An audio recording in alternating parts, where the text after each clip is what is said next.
இப்ப நான் ஓப்பனா திமுக காரன் பார்த்து கேக்குறேன், என்ன பொறுப்பியா உனக்கு? ஸ்ட்ரைட்டா டிபார்ட்மெண்ட்டுக்கே பேசுற. ஸ்ட்ரைட்டா டீல் பண்ணுவோம்ல. நாளைக்கே ஒரு ஸ்டேஜ போடுவோம். ஏன் தேவச எது நடத்த போறியா? என்ன அனுப்பையில அவசரமா பேசுறேன். எத்தனை ஊர் பஞ்சாயத்தடா முடிச்சு வச்சு. ஆமாண்ணே. இங்க பாரு, நமக்காக அம்பட்டு போலும் புள்ள குட்டியோட வெயில்ல காத்து கிடக்குறாங்களே. சேலஞ்ச் விடுற முதலமைச்சரை பார்த்து எதுக்கு செருப்படி வாங்குறா? எல்லா பத்திரிகையும் கூப்பிடு. 2 பேர் தான் அந்த ஸ்டேஜ்ல இருக்கணும். ஆஹா. எந்த பேப்பர் இல்லாம, உன் பக்கத்துல எந்த நிர்வாகி இல்லாம தனியால ஸ்டேஜ்ல வந்து உட்கார். என் தலைவர் தனியா வருவார். அவன் மேல என்னடா காண்டு உனக்கு? இட்னது யார்ட்ட மாட்டி விட்டுக்கிற? 2 பேரை வச்சு பிரஸ் கான்ஃபரன்ஸ் நடத்துவோம்.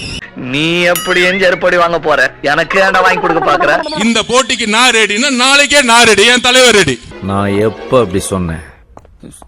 சொல்லுவீங்களோன்னு சட்டத்தை கையில எடுத்துக்காத. 2 பேரை வச்சு பிரஸ் கான்ஃபரன்ஸ் நடத்துவோம். மடக்கு ஊதிகள்ன்றது கன்ஃபார்ம் பண்றீங்க. மீடியா சந்திக்கணும், மீடியா சந்திக்கணும்னா சிஎம்னா ஒரு ஜர்னலிஸ்ட், அவரு மீடியாவா? அவங்க கேக்குறாங்களே, அவங்க கேட்கல, சிஎம் கேட்கல. சிஎம்லாம் உங்கெல்லாம் ஒரு ஆளை பாக்குறே கிடையாதா? எவ்வளவு கேவலப்படுத்துறாங்க பாரு, எவ்வளவு அசிங்கப்படுத்துறாங்க. உங்களை கூப்பிடுறது யார் தெரியுமா? மீடியா பீப்புள்ஸ் கூப்பிடுறாங்க. அவங்க கூட போடாம சிஎம் வரணும், சிஎம் வரணும்ன்றீங்க. உங்களை வச்சு கட்சி வளர்ந்து தமிழ் வளர்க்க முடியாது. இந்த அல்லு சில்ற அல்ல சொல்றீங்களா? என்னோட சொல்றீங்களா? இந்த அண்டா சொம்பு டீஸ்பூனு இதெல்லாம் பதில் சொல்ல மாட்டாரு. நீ என்ன அவ்வளோ பெரிய அப்பாட்டாக்குறா?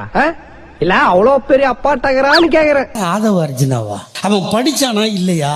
இல்ல நேத்து கஞ்சா அடிச்சுட்டு போயிட்டானா? ஒருத்தருக்கு தான் இங்க போட்டியே. திமுக, டிவிக்கு திமுக பூராமே பொய்ப்பா, பொய். அரை மணி நேரமா சம்பவம் நடந்துச்சு. நான் ஏதாச்சும் வாய் வந்து பேசுறேன் ஐயா. எல்லா டைலாக்கும் ஓன் டைலாக் மாதிரியே இருக்கு. அதான்யா 4 இட்லியை வாங்கி கொடுத்துட்டு என் வசனத்தை பூரா என் அனுமதியே இல்லாம அவன் பேசி என்னை மாட்டி விட்டு போயிட்டாயா. உங்க முதலமைச்சருக்கு உண்மையாலே சமூக நீதியை பத்தி அறிவு இருந்தா தைரியமா பிரஸ் கான்ஃபரன்ஸ் சொல்லுங்க, எங்க தலைவர் வராரு, நீங்க வாங்க. இல்ல, எனக்கு அரசியல்னா எனக்கு என்னன்னே தெரியாது. இன்னமேட்டு பிரஸ் கான்ஃபரன்ஸ் பத்தி பேசினா 2 பேரை பேச வைப்போம். ஃபர்ஸ்ட் ஷாட்லயே அவுட். ஏன்னா ஷூட்டிங் இல்ல, கேமரா இல்லன்னா சிஎம் போயிட்டே இருப்பாரு.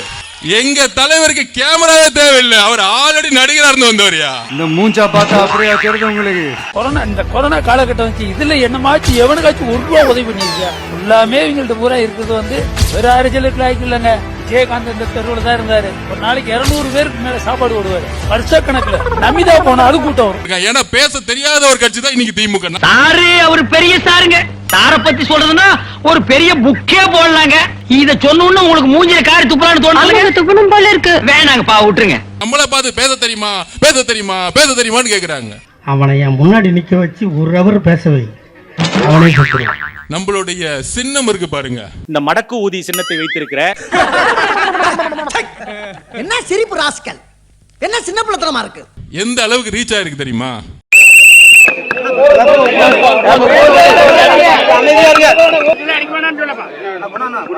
மூன்றாவது ஆண்டு அடிச்சு போற முடியும். 3வது ஆண்டு இங்க ஒண்ணும் பண்ண முடியாது. போயிடலாம்.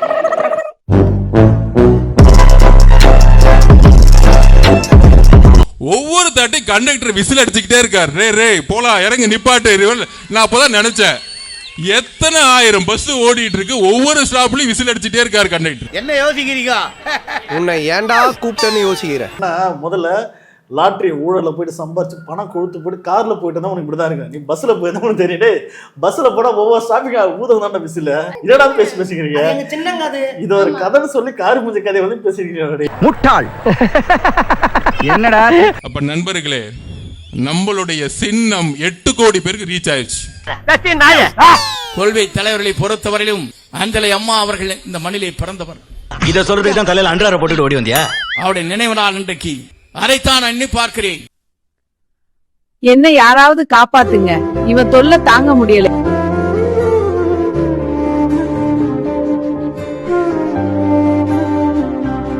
புரட்சி தலைவருக்கு பிறகு, புரட்சி தலைவர் அம்மாவுக்கு பிறகு நான் இன்றைக்கு சொல்கிறேன் அவர்களுக்கெல்லாம், உங்களால் என்றைக்கும் திராவிட முன்னேற்ற கழகத்தை வீழ்த்த முடியாது.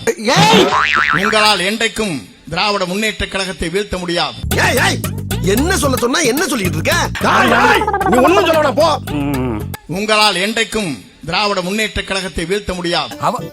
யாரு பக்கம் சாப்பிடுறது இங்க, கை கழுவுறது அங்க. இன்னைக்கு இப்பேற்பட்ட ஒரு கூட்டம் கூடுகிறது என்று சொன்னால் ஒரு பிக்கிங்காரா அதுதான் தளபதி மேல் வைத்திருக்கிறதின் பாசத்தின் காரணமாக. ருக்கோ ஜரா சபர் கரோ. நான் பார்க்கிற போது இங்கே குறைவான கூட்டம் இருக்குமா என்று நான் எண்ணி வந்தேன். ஆனால் காலி சேர்களை நாம் பார்க்கிறோம்.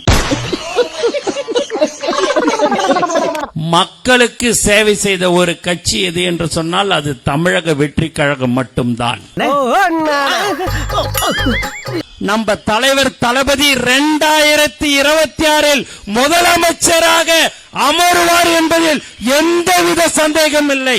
அந்த மாதிரி சத்தியமா கனவுல கூட மந்திரம் சொல்லுங்க. அத அவனுக்கு ஓட்டும் கிடையாது, ஆனா சத்தியமா அந்த நாய் கிடையாது.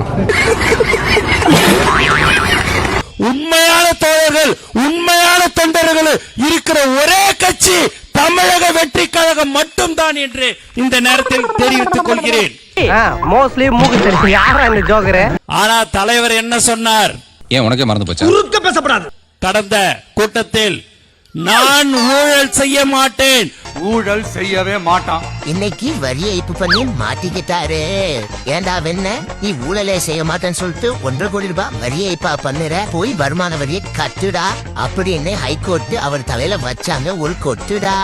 என்னுடன் இருப்பவர்கள் யாரும் ஊழல் செய்ய மாட்டார்கள் என்று சொல்லக்கூடிய ஒரே தலைவர் நம் தலைவர் தளபதி தான். ஊழல் செய்யவே மாட்டான். வேறவனையும் பண்ண விடுவானா? ஊழல் நடக்க கூடாதுன்னு அடிக்கல, ஊழல் நடக்கணும். ஆனா அதை நாங்க மட்டும்தான் பண்ணணும். இப்ப சொல்லு, நான் யாரு? ரொம்ப நல்லது. பக்கத்துல யார் நிக்கிறான் தெரியுமா? அந்த லாட்டரிக்கு பிறந்த புள்ள ஒண்ணுக்குது பார். அது சுரண்டர லாட்டரியிலிருந்து திருடுற லாட்டரி வரைக்கும் லாட்டரி வித்தவனோட மருமகன். அந்த திருட்டு பையனை பக்கத்தில் வச்சு இவன் சுரண்டரில் ஒழிப்பானான். இன்னொருத்தன் அந்த பக்கம் ஒருத்தன் நிற்கிறான் தெரியுமா? ஒரு 4.25 அடியில் ஒருத்தன், அந்த புஷி ஆனந்தா. ஒரே இடத்த 10 பேருக்கு விற்ற ஃப்ராடு தான் புஷி ஆனந்த்.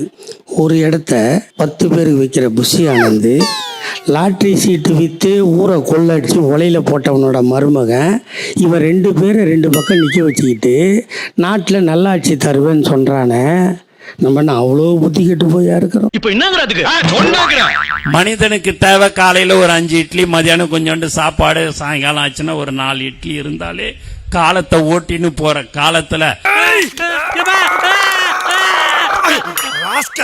எப்ப பார்த்தாலும் சாப்பாடு சாப்பாடு. இனிமேல் சாப்பாடை பத்தி பேசினா வாய் இருக்காது, வாயில கடிச்சு விடனாதான். மக்களுக்கு சேவை செய்ய வேண்டும் என்ற ஒரு நல்ல எண்ணத்துல தான். வீட்டை விட்டு வெளியே வரவங்க நாட்டை எப்படி மாத்துவாரு? அக்கேஷனலா அரசியல் பண்ணிக்கிட்டு தமிழ்நாட்டை எப்படிங்க மாத்த போறீங்க? எனக்கு இதெல்லாம் எதுவுமே தெரியாது. அந்த உச்சத்தை விட்டுட்டு வந்து மக்களுக்கு சேவை செய்யணும்னு சொல்லக்கூடிய ஒரே தலைவர் நம்ம தளபதி தான். மக்களுக்கு சேவை செய்யற புனித மாதிரி ஆச்சு எவனுக்குள்ள வேணும்? நம்ம கட்சி ஆரம்பிச்சோம்னா ஏதாச்சும் ஒரு இடைத்தேர்தல் வரும்ல, அங்க நம்ம கட்சி சார்பா வேட்பாளரை நிறுத்தி நம்மளுக்கு ஒரு 7% 8% ஓட்டு இருக்குன்னு நிரூபிச்சோம்னா, நாளைக்கு பொது தேர்தல் வரும்போது ஒரு ஆல் இந்தியா பார்ட்டி கிட்ட டீலிங் பேசணும்னு வச்சுக்க, ஒரு 500 கோடி கொடுப்பான்.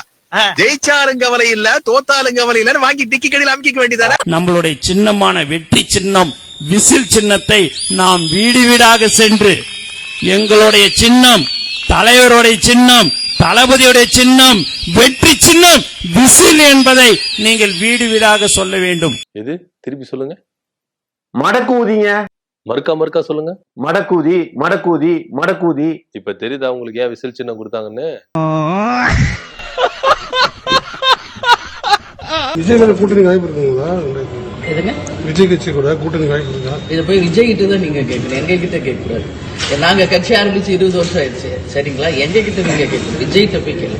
கண்ணுல கெத்து, இவ கண்ணுல கெத்து வச்சிடுவா வாயில குத்து. குப்பை தொட்டிய கூட யாரா விட மாட்டீங்க.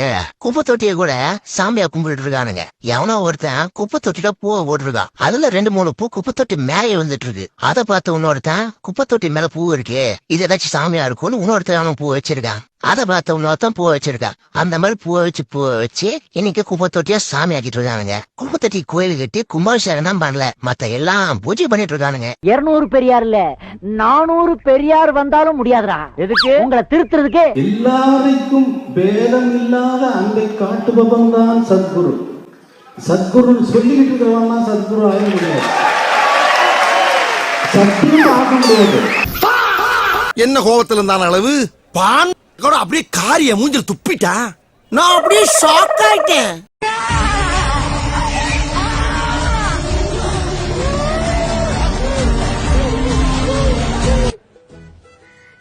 bullshit, you fools. Give me parota together with beef. Who is the director of this movie? Who is that fool? Hey, you fool director. This is not Kerala story. This is BJP fool story.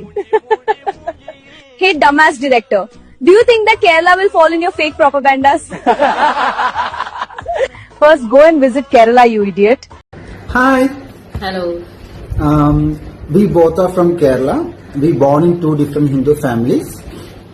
We are making this video to dedicate our meal for an entire team of Kerala story too. We are eating beef today. Yeah, we are eating beef. We do cook beef. We love eating beef.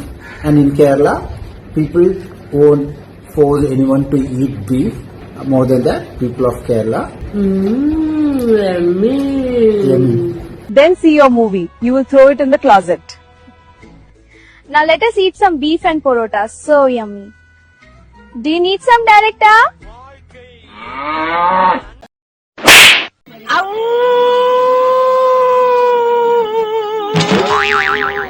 கிளி மாதிரி விடா start பண்ணு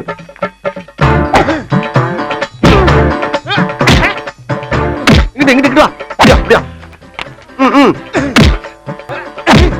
படைக்கலடி மண்டல மட்டும் அடிச்சிடாத குலக்கேசல் உள்ள போயிருவேன் சரியா உங்க வீட்டு பிள்ளையா நினைச்சு எல்லாரும் என்னை மன்னிச்சிருக்க